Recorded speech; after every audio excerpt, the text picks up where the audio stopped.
Será que estamos prestes a ver mais um ex-presidente da República sendo preso? Por que nós chegamos neste quadro? A gente precisa falar sobre isto e de uma forma muito séria, porque a possível prisão de Jair Bolsonaro tem suas consequências, mas ela é uma consequência de algumas coisas que estão se repetindo ao longo da nossa história política, principalmente nos últimos 30 anos, em que nós temos hoje a representação da democracia como pelo voto direto.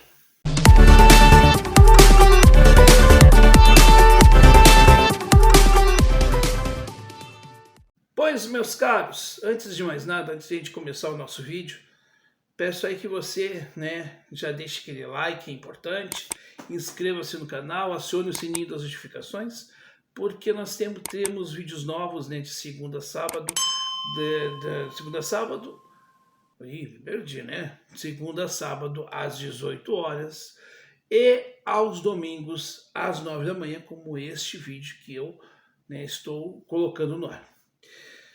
Meus caros, vamos falar um pouquinho sobre essa questão do Bolsonaro, que parece estar bem complicada, Está muito complicada a situação de Jair Bolsonaro, o noticiário, está cada vez mais se apertando o cerco para Bolsonaro. Ele já teve, o seu sigilo bancário quebrado, justamente pela sua esposa, a dona Michele Bolsonaro, e as coisas estão indo. Mas por que isso aconteceu?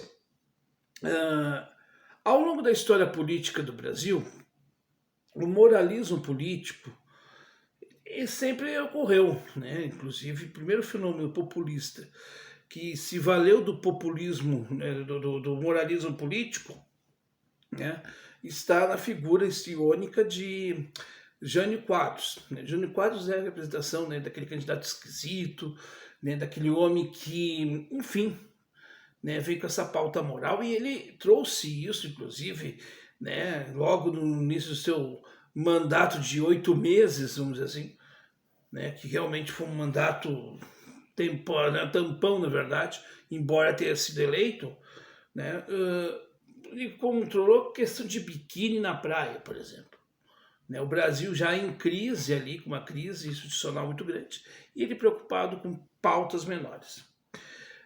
E depois nós vamos ter o caçador de Marajás, que é o Collor, que se valeu do discurso moralista e fez o governo que fez, e pitimado, ou pichado, em 1992. Eu não sei o termo certo, mas enfim. Falei os dois. Se eu errei um, peço desculpas, tá? Tudo bem. Depois nós temos o processo da Dilma, e antes da própria Dilma nós temos o Lula, que não foi pichado, também, nem como o Fernando Henrique Cardoso, mas houve ali, vamos dizer assim, um problema de fundo moral, na nossa política, porque o Fernando Henrique compra o Congresso para a reeleição, e o Lula ele também compra pessoas, ele compra aliados, e aí nós vamos ter no período do Lula, lá, primeiro período do Lula, 2 escândalos, um que é o dos Correios, o chamado Mensalão, e depois o que também nós vimos com muita tristeza, o tal do Petrolão, que prejudicou muito a nossa Petrobras.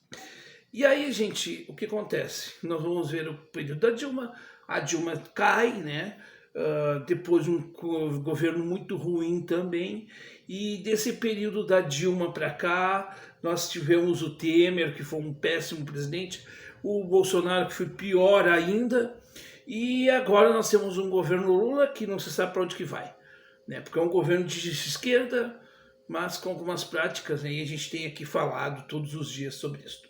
Mas o que mais me chama a atenção, o que mais me espanta nisso tudo, é que alguns fenômenos estão acontecendo, e eu repito, fiz um vídeo ontem falando sobre isso, e quero repetir isso aqui, trazendo o seguinte, meus caros, olha que coisa importante. Nós temos um fenômeno de volta ao passado, às avessas, em que o bolsonarismo está por baixo e pode acontecer, né, a gente ter um fenômeno de, por exemplo, ter gente que vá para frente da prisão do Bolsonaro protestar contra essa prisão do Bolsonaro, essa possível prisão do Bolsonaro, né? Nós vamos ter aquele fenômeno que eu já até falei no vídeo de ontem. Mas o que mais me preocupa nisso tudo, e aí é o X da questão da coisa, é que a gente percebe que nós não amadurecemos democraticamente. E como nós não amadurecemos democraticamente, nós queremos que as instituições democráticas mudem o cenário que nós nos encontramos. E essa mudança nunca vai acontecer esperando que as instituições democráticas façam isso. Eu me convenço a cada dia que passa que a maior revolução que nós temos que ter é a nossa postura pessoal. Uma população que aceita que político seja ladrão e diga todos roubam, é uma população que legitima de fato políticos picaretas como Bolsonaro e como Lula. Uma população que não discute proposta, que não tenta entender as coisas e que só procura o seu individualismo, defende e acaba, né, legitimando esse tipo de situação.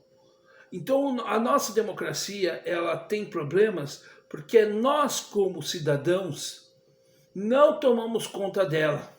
Nós entregamos para grupos de picaretas que estão nas instituições e não estão preocupados em fazer dessas instituições realmente abertas e democráticas.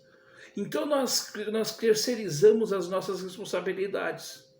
E aí a gente precisa dizer que, além da gente ter uma questão de formação espiritual, seja qual for, nós temos que também exercitar a cidadania.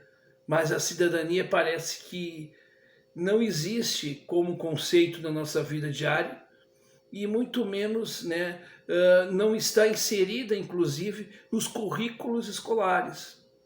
Porque quando eu tive lá atrás educação moral e cívica, que era uma coisa meio deturpada da ditadura militar, mas tinha isso, OSPB, essas coisas todas, quando se fez a opção de se rasgar tudo isso, jogar tudo fora, jogar água, bebê e a banheira tudo fora, né? Água suja, tudo fora, vai tudo fora. A gente não colocou algo que formasse numa geração, por exemplo, na minha geração, né, mas um pouquinho depois, ali, a geração da metade dos anos 90, uma geração que se colocasse e que tivesse consciência do seu papel enquanto cidadão. Nós vivemos ainda uma era do individualismo e da ignorância, porque no sentido de que nós estamos nos preocupados com o nosso umbigo e achamos que o nosso umbigo representa a realidade do mundo e da vida, e não é verdade.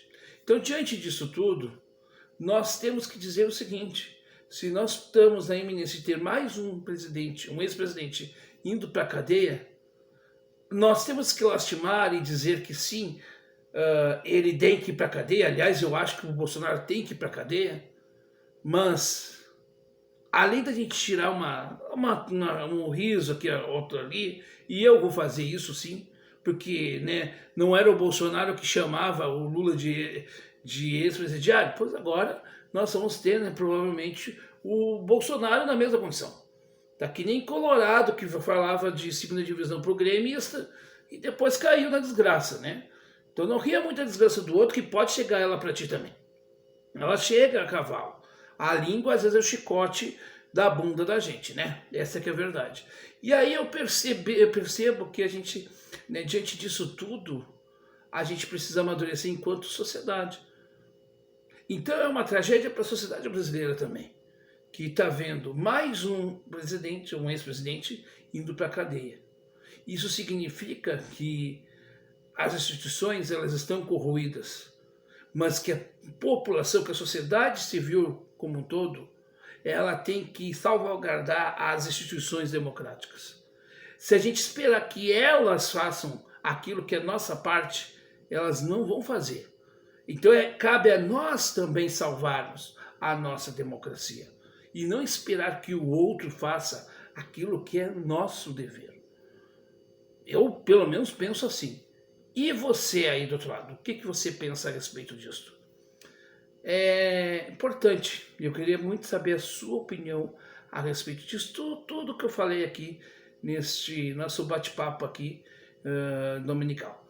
Um bom domingo para todos nós, uma boa semana também, é claro, né? Um dia de descanso, um dia de reflexão, um dia com as nossas famílias, né? E que a gente possa, enfim, ter um bom domingo, porque todos nós merecemos.